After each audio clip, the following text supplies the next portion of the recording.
Hi everyone, hope you all are good, well in your studies, and to boost up your study, we bring you a online series of course जहाँ पे SMPD online platform पे हम आपको chemistry का series देंगे chapter wise, जिसमें कि हम नीट, जेई, नर्सिंग और जितने भी एंट्रेंस यूजी एग्जाम है उसके बारे में पूरी तरह से आपका होपफुल हेल्पफुल होगा ये कोर्स आपके लिए। ठीक है, तो कल हमने एक लेक्चर डाला था जिसमें कि हम लोगों ने बेसिक कॉन्सेप्ट ऑफ केमिस्ट्री के बारे में पढ़ा था।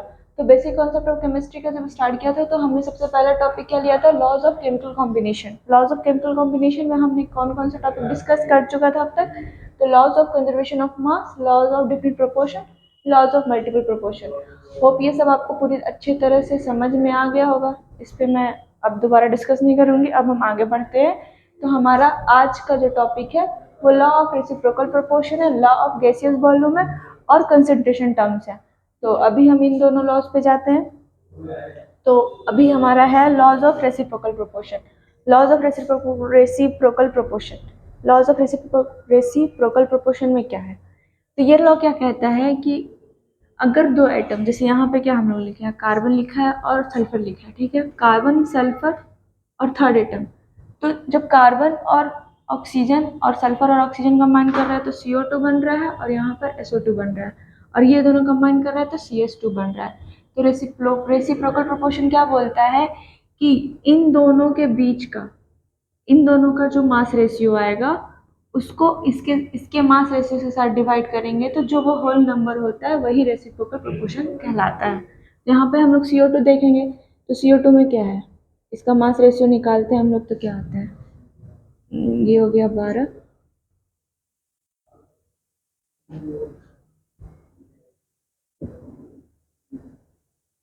ठीक है, तो इन दोनों का रेशियो में ये ऑक्सीजन कॉमन हो गया तो ऑक्सीजन को नहीं लेंगे हम लोग, इस जो नॉन कॉमन है उसका, ये हो गया हमारा 12, यहाँ से ये 32।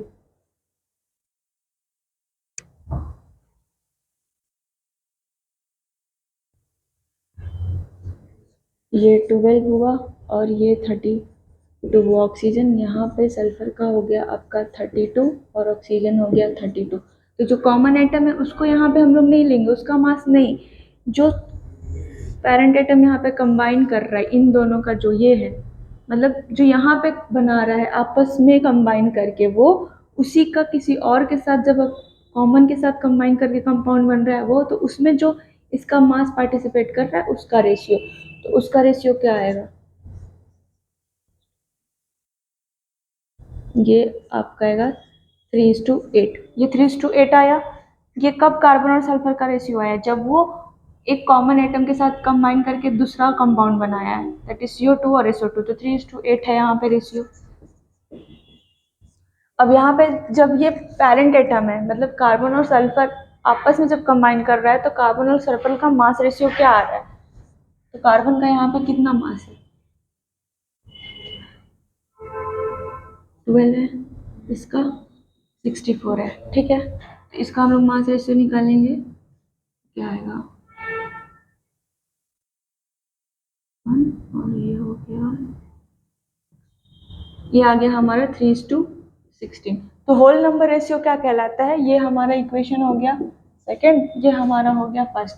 होल नंबर रेशियो हम लोग को ये कहता है कि जो कार्बन पेरेंट एटम, मतलब जो पेरेंट एटम दूसरे थर्ड एटम के साथ जो कंपाउंड बनाया है उसका मास का रेशियो, ये आ गया हमारा 3/8 डिवाइडेड बाई जो वो पेरेंट कॉम्बिनेशन जब बना रहा था उसका रेशियो 3/16। तो ये हमारा क्या आएगा,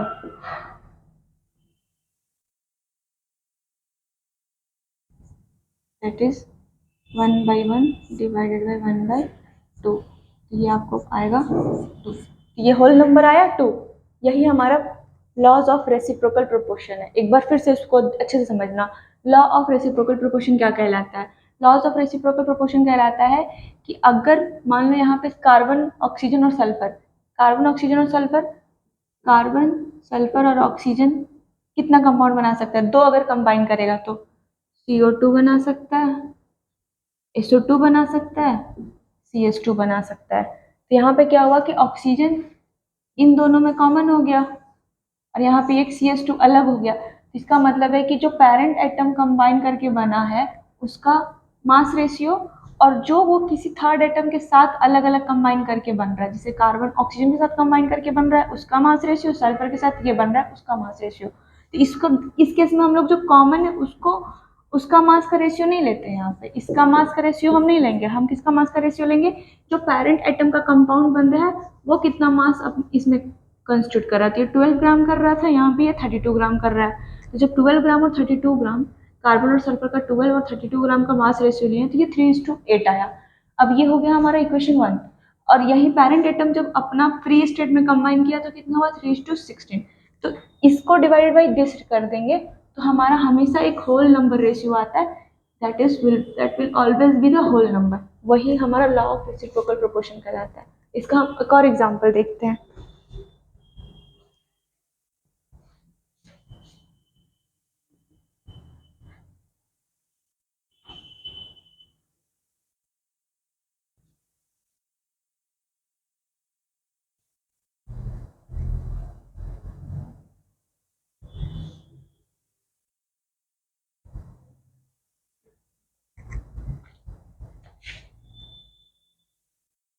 कार्बन, हाइड्रोजन और ऑक्सीजन, ठीक है। ठीक है, कार्बन, ऑक्सीजन और हाइड्रोजन। अब हम लोग देखते हैं कौन कौन सा कंपाउंड बन रहा है। पहले कंपाउंड देख लो कौन कौन सा है। CO2 है, CH4 है और एक H2O है। तो यहाँ पे देख के पता चल रहा है कि पेरेंट एटम यहाँ पे अगर हम देखें तो एक कॉमन के साथ बना लिया, कार्बन ऑक्सीजन के साथ, हाइड्रोजन ऑक्सीजन के साथ, ये हो गया, और पेरेंट एटम ये हो गया। तो हम पहले इसका कंपाउंड लिख दिए CH4, ठीक है।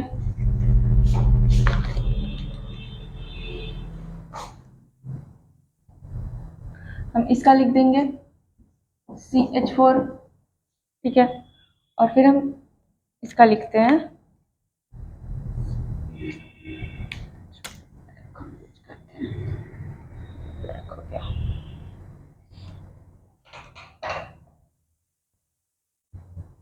यहाँ पे हम लोग H2O लिख दिया, ठीक है। फिर यहाँ पे हम लोग क्या लिख देते हैं, CO2 लिख देते हैं। अब यहाँ पे हम लोग देखते हैं कि ये जो ऑक्सीजन के साथ कंबाइन करके कार्बन और हाइड्रोजन उसका मास का क्या कॉम्बिनेशन है, 12:32, यहाँ पे 2:16, ठीक है। 12:32 और 6:13, ठीक है। तो इसमें हम लोग मास रेशियो क्या लेंगे, इसका नहीं लेंगे हम लोग, किसका लेने वाले हैं, इसका लेने वाले हैं, 12 और 2 का। 12 और 2 का रेशियो कितना है, 12:2, दैट इज 6:1। ये हमारा 6:1 रेशियो आया। और यहाँ पे CH4 का जब हम लोग देखने जाएंगे तो कितना आ रहा है, CH4 का पेरेंट कॉम्बिनेशन कार्बन और हाइड्रोजन अपना एटम में कंबाइन कर रहा है तो क्या रेशियो है, 12:4। ये हमारा आ गया 3:1। ये हमारा क्या हो गया, इक्वेशन सेकंड हो गया था, और ये हमारा क्या था, फर्स्ट। तो रेसिप्रोकल रेशियो किसका कहता है कि जो किसी और के साथ कंबाइन करके वो एटम बनाया है उसका मास रेशियो, उसका मास रेशियो क्या हो गया। अगर हमसे होल नंबर रेशियो पूछेगा, होल नंबर रेशियो तो क्या आएगा, 6/1 डिवाइडेड बाई 3/1, ये कट के क्या आएगा, 2। फिर से एक होल नंबर रेशियो आया। तो होल नंबर रेशियो हमेशा ऐसे फाइंड करना है कि अगर मान लो 3 कंपाउंड लिखा हुआ है उसमें से 2 कोई पेरेंट एटम है और एक वो किसी थर्ड के साथ बना रहा है, कार्बन जैसे ऑक्सीजन के साथ बना है, हाइड्रोजन से ऑक्सीजन के साथ बना है, तो उसका मास लिखें। उसके बाद हम लोग क्या करते हैं कि जो कॉमन है दोनों में उसके मास को नहीं लेंगे, इसके मास को हम लोग नहीं लेंगे, इसके मास को हम लोग नहीं लेंगे रेशियो, हम किसके मास को लेंगे, इसके और इसके मास का रेशियो लेंगे। 12 और 2 का रेशियो लिया वो, और फिर जो पेरेंट स्टेट में है उसका रेशियो लिया वो वो रेशियो आया हमारे यहाँ पे, जैसे 3:1 आया था, ये हुआ। और इसका रेशियो होल नंबर रेशियो के दौरान हम लोग ये जो पेरेंट वाला इक्वेशन फर्स्ट और जो कॉम्बिनेशन मेनली पेरेंट एटम मिल के बना रहे हैं वो, उसका रेशियो हम लोग लेंगे तो ये 2 आएगा। हमेशा होल नंबर रेशियो आएगा। एक और एग्जाम्पल हम लोग डिस्कस कर सकते हैं इस पर।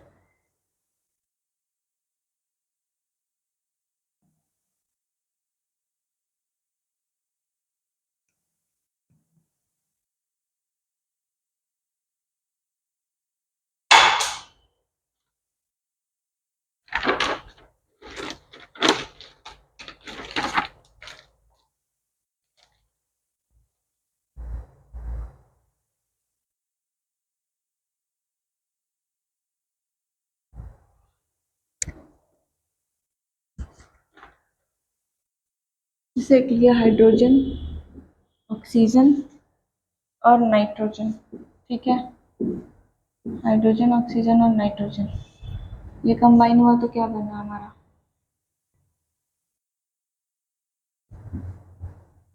H2O। ये कंबाइन हुआ तो क्या बना N2O3। ये कंबाइन हुआ तो क्या बना हमारा NH3। ये कंबाइन हुआ तो NH3 बना, ये N2O3 बना। अब इसमें हम लोग मास रेशियो इसका निकालते हैं, कितना होता है 14:3। यहाँ पे आ गया 28:48। इसको एक सिंपलेस्ट रेशियो में काट देते हैं हम लोग।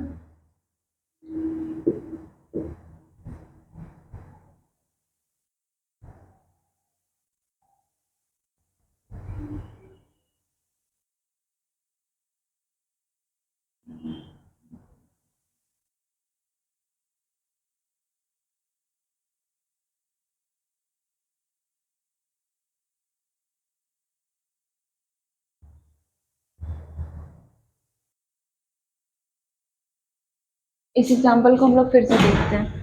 ये NH3 हुआ तो यहाँ पे हो गया हमारा 14:3। 14:3। यहाँ पे क्या हो गया 28:48, ठीक है। अब इसको हम लोग सिंपलेस्ट थोड़ा काट लेते हैं। ये हो गया 14, ये हो गया 2 पर 4 24, दैट इज 14:24। 14:24। तो यहाँ पे कॉमन कौन सा मास आ गया, ये कॉमन आ रहा है नाइट्रोजन। यहाँ पे नाइट्रोजन कॉमन था ना, तो नाइट्रोजन कॉमन हो गया, यहाँ पर भी नाइट्रोजन कॉमन हो गया। तो अब जो डिफरेंट एटम है दैट इज हाइड्रोजन, और यहाँ पे क्या है ऑक्सीजन। तो इसका मास रेशियो क्या आ रहा है 3:24। 3:24 आ रहा है। अब 3:24 को सिंपलेस्ट रेशियो में काट दिया तो क्या आ गया 1:8। ये हमारा इक्वेशन फर्स्ट हो गया।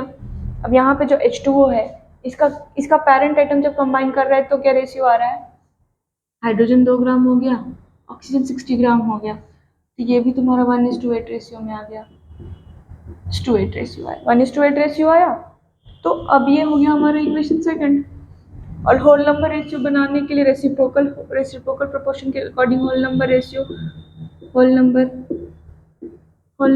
निकालना है। तो होल नंबर रेशियो क्या होगा, equation first divided by equation second. वो क्या हो गया हमारा 1/8 divided by 1/8, 1/8 divided by 1/8, 1/8 divided by 1/8 हुआ। तो अब हम इसको सॉल्व करेंगे तो क्या आएगा 1 आएगा। ये हो गया हमारा रेसिप्रोकल रेशियो। इसमें एक और एग्जांपल हम आपको कराते हैं।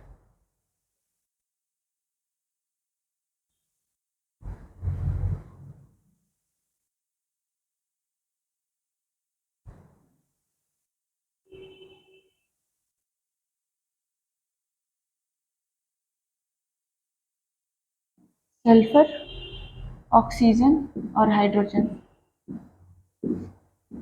ये क्या बनाएगा SO2 बनाया, ये कंबाइन होके ये क्या बनाएगा,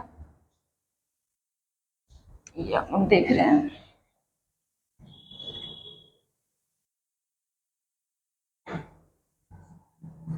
सल्फर, ऑक्सीजन और हाइड्रोजन, ये इधर कंबाइन कर रहा है, ये आपस में। तो ये क्या बना रहा है, ये बना दिया SO2। ये क्या बना गया हाइड्रोजन और ऑक्सीजन कंबाइन करके क्या बना दिया H2O। यहाँ पे ये कंबाइन करके क्या बना दिया H2S। अब यहाँ पे क्या है, कौन सा चीज कॉमन हो रहा है, हाइड्रोजन कॉमन हुआ और यहाँ पे पेरेंट क्या हो गया सल्फर और ऑक्सीजन। तो सबसे पहले हम लोग जो जो पेरेंट वाला का है वो दूसरे एक कॉमन के साथ जो बना रहा है उसका हम लोग पहले मास रेशियो निकाल लेते हैं, कितना आ रहा है 2:32। यहाँ पर कितना आ रहा है 2:16, ठीक है।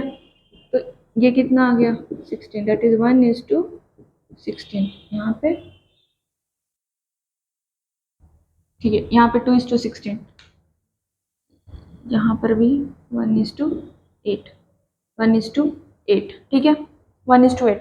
तो पेरेंट वाला हाइड्रोजन है तो हाइड्रोजन को तो हम लोग नहीं लेंगे, मतलब हाइड्रोजन एक कॉमन एटम है तो कॉमन वाले को तो हम लोग नहीं लेंगे, किसको लेना है हमको जो पेरेंट एटम में जो कंबाइन कर रहा है वो एटम का रेशियो हम लोग लेते हैं। तो यहाँ पे क्या आ गया, ये हमारा सल्फर था, यहाँ पे हमारा ऑक्सीजन था, इसका रेशियो क्या आएगा 16:8 कट जाएगा, ये क्या आ गया 2:1। ठीक है, ये सल्फर और ऑक्सीजन का रेशियो 2:1 आया, जैसे इसके ऊपर सल्फर इसके ऊपर ऑक्सीजन, रेशियो 2:1 आया, ये इक्वेशन 1 हो गया। और यहाँ पे जब पेरेंट एटम अपने आप में कंबाइन हो रहा है तो रेशियो क्या आ रहा है, ये हो गया हमारा 32,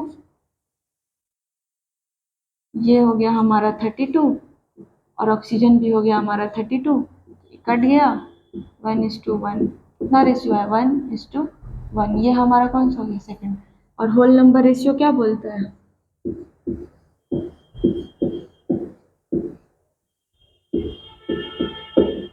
होल नंबर रेशियो क्या कहता है कि जो पेरेंट एटम किसी और कॉमन के साथ जो बना करके अपना मास रेशियो लिया है वो 2/1 डिवाइडेड बाई पेरेंट रेशियो खुद में जब कंबाइन किया है तो उसका रेशियो 1/1, ये कितना आ जाएगा 2, ये होल नंबर आया 2। तो अब आपको लॉज ऑफ रेसिप्रोकल प्रोपोर्शन समझ में आ गया होगा कि ये क्या बोलता है। ठीक है, तो अब हम लोग नेक्स्ट जाते हैं, कौन सा लॉ है, लॉ ऑफ गैसियस वॉल्यूम।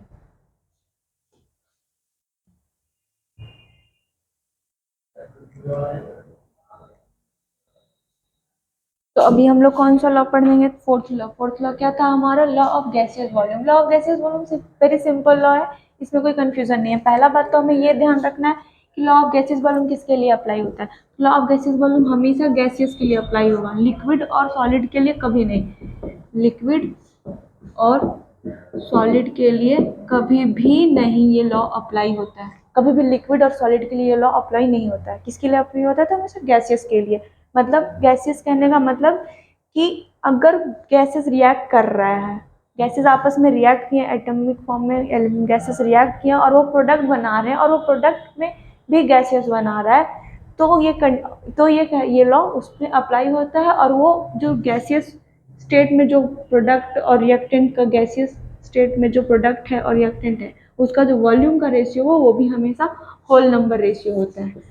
लेकिन होल नंबर रेशियो होता है, लेकिन उसके लिए एक और कंडीशन याद रखना है कि टेम्परेचर और प्रेशर, टेम्परेचर प्रेशर जो होता है वो सिमिलर होना चाहिए सबके लिए। जैसे ए रिएक्ट किया बी के साथ और ये भी गैसियस है और ए भी गैसियस है, ए और बी, ए भी गैसियस और बी भी गैसियस है और प्रोडक्ट बना दिया ए बी, तो ए बी भी गैसियस है, ए भी गैसियस है, बी भी गैसियस है और प्रोडक्ट बना दिया ए बी। ठीक है, तो ये हुआ, तब इन तीनों तीनों जो हैं वो तीनों गैसेस में है, तो ये गैसियस लॉ यहाँ पे अप्लीकेबल होगा।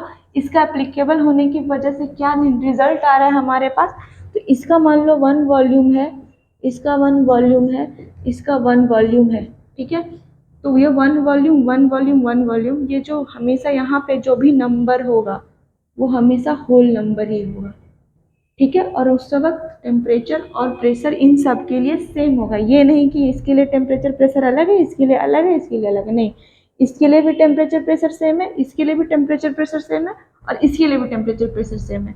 तब जा करके जो वॉल्यूम का रेशियो होता है वो एक होल नंबर रेशियो होता है, वो 1 2 3 कोई भी होल नंबर हो सकता है।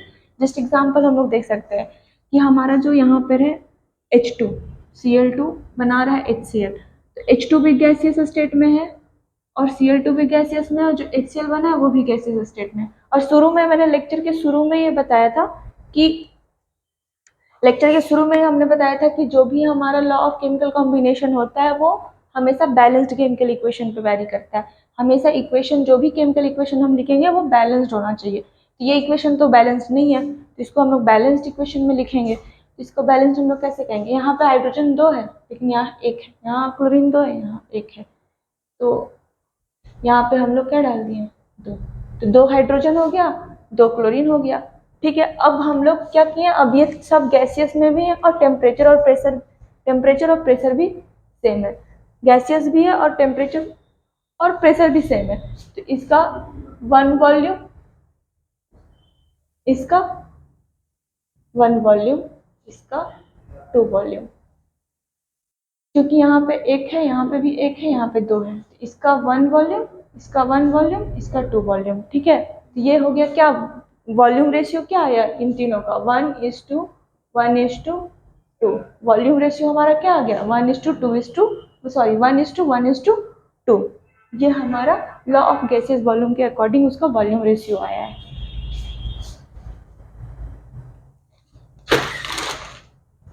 तो डेफिनेशन यहाँ पे समझ में आ गया होगा।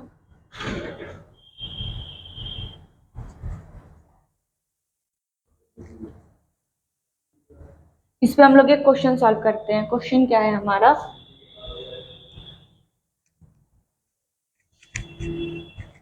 एक क्वेश्चन है कि 100 ml ऑफ C3H6 को हम लोग बर्न कर रहे हैं, ठीक है। 100 ml ऑफ C3H6 को हम लोग बर्न कर रहे हैं। जब हम लोग बर्न कर रहे हैं तो इससे हमारा बर्न कर रहे हैं तो बर्निंग के लिए, कंबशन के लिए ऑक्सीजन चाहिए, ऑक्सीजन। और जब ये बर्न कर रहा है तो उसके बाद हमारा CO2 और H2O रिलीज हो रहा है। तो अगर हम इस केमिकल 100 ml ऑफ C3H6 हम लोग बर्न कर रहे हैं, तो क्वेश्चन है कि अगर हम लोग 100 ml ऑफ C3H6 बर्न कर रहे हैं, ठीक है, 100 ml ऑफ C3H6 हम लोग बर्न कर रहे हैं, तो how much need of O2, मतलब कितना ऑक्सीजन चाहिए, कितना volume of oxygen, how much volume needed, how much volume of oxygen needed, how much volume, एक second, how much volume of oxygen needed and how much volume of CO2 produced, ठीक है, कितना O2 चाहिए और कितना CO2 produced हुआ। तो ये हमको कैसे पता चलेगा अगर हम लोग 100 ml ऑफ C3H6 बर्न किए तो इसका यहाँ पे हम लोग देखते हैं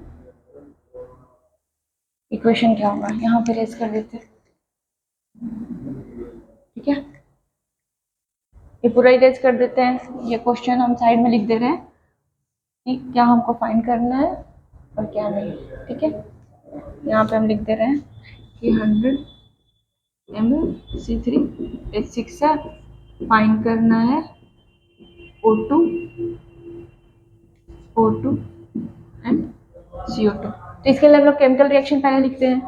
तो ये कौन सा रिएक्शन है, कंबशन हो रहा है, ऑक्सीजन के प्रेजेंस में ही कोई चीज जलता है, बिना ऑक्सीजन का कुछ नहीं जलेगा। तो ऑक्सीजन डाला, जलने के बाद क्या बनेगा, CO2 और H2O और हीट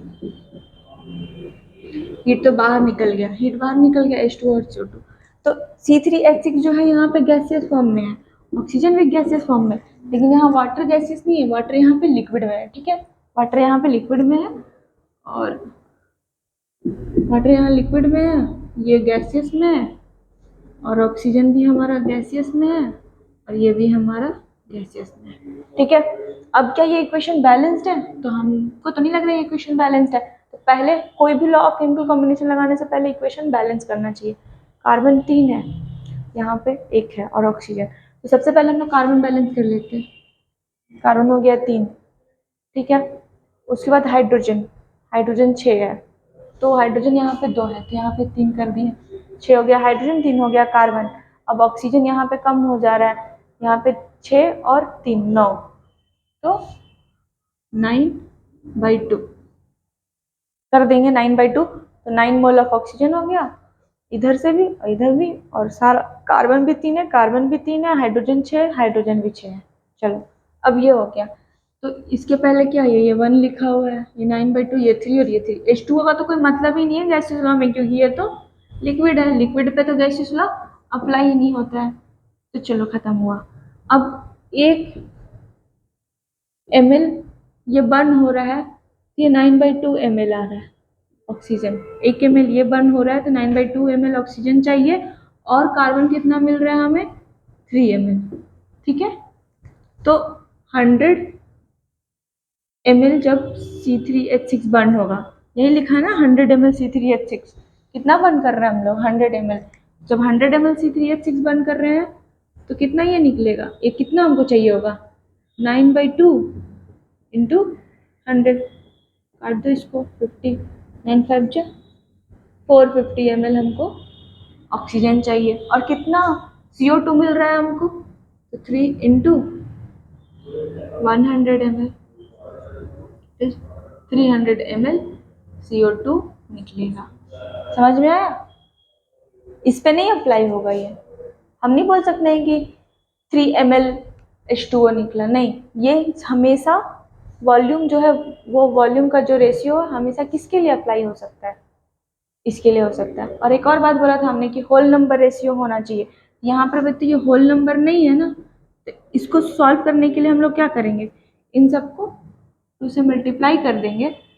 तो क्या होगा, जब हम इसको 2 से मल्टीप्लाई करेंगे, इसको छोड़ दो, यहाँ देखो, जब हम इसको पूरे को 2 से मल्टीप्लाई करेंगे तो 2 ml, 9 ml और ये हमारा 6 ml, ये होगा,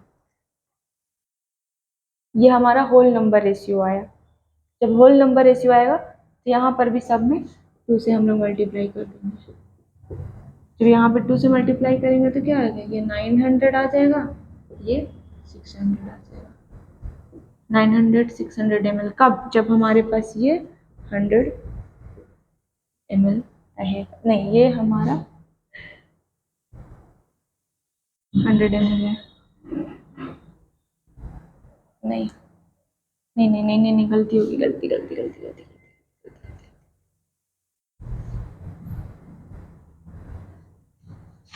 ये 100 ml रहेगा तो ये 450 ही आएगा, ये 300 ही आएगा।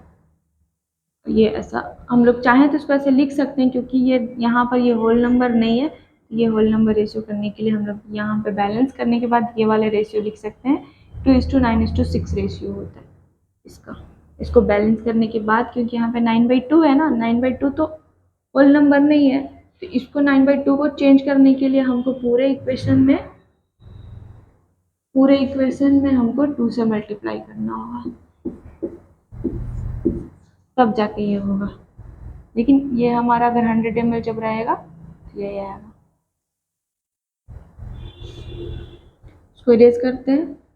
अब हम लोग जाएंगे नेक्स्ट, हाइपोथेसिस है 2 ठो, उस पर डिस्कस कर लेते हैं, उसके बाद हम लोग कंसंट्रेशन टर्म्स पे आएंगे।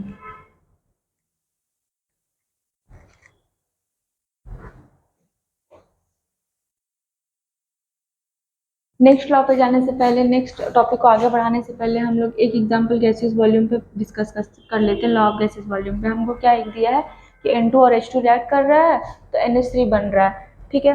तो N2 और NH3 का रिएक्शन को पहले हम लोग बैलेंस कर लेंगे, तो ये भी गैसियस स्टेट में है, ये भी गैसियस स्टेट में, तीनों के तीनों गैसियस हैं, तीनों गैस हैं, ठीक है। अब क्या क्वेश्चन कह रहा है कि 60 ml N2 और 60 ml H2 कितना ml ऑफ NH3 प्रोड्यूस करेगा, ठीक है। तो सबसे पहले तो हम लोग बैलेंस करके इसका होल नंबर रेशियो लिखते हैं, जो गैसेस वॉल्यूम का होल नंबर रेशियो आता है। ये 1 वॉल्यूम है, ये 3 वॉल्यूम है और ये हमारा 2 वॉल्यूम है। तो रेशियो क्या आया यहाँ पे हमारा 1:3:2 का रेशियो है, ठीक है। ये गैसेस लॉ के अकॉर्डिंग, मतलब कि 1 ml N2 में 2 ml ये प्रोड्यूस होगा और 3 ml H2 में ये 2 ml बनेगा। तो एक जो हम लोग अभी मोल कॉन्सेप्ट जब स्टार्ट करेंगे तो हम लोग डिस्कस करेंगे एक फैक्टर का जिसका नाम है लिमिटिंग फैक्टर। तो अभी आपको लिमिटिंग फैक्टर नहीं पता है, बाद में पता चलेगा। तो ये जो लिमिटिंग फैक्टर है यहाँ पे अप्लाई होगा, ठीक है। तो इन दोनों में लिमिटिंग फैक्टर के अकॉर्डिंग इन दोनों में जो लिमिटिंग एजेंट होगा, अभी हम खुद आपको बता दे रहे हैं, वो हमारा ये होगा, H2 होगा हमारा लिमिटिंग एजेंट।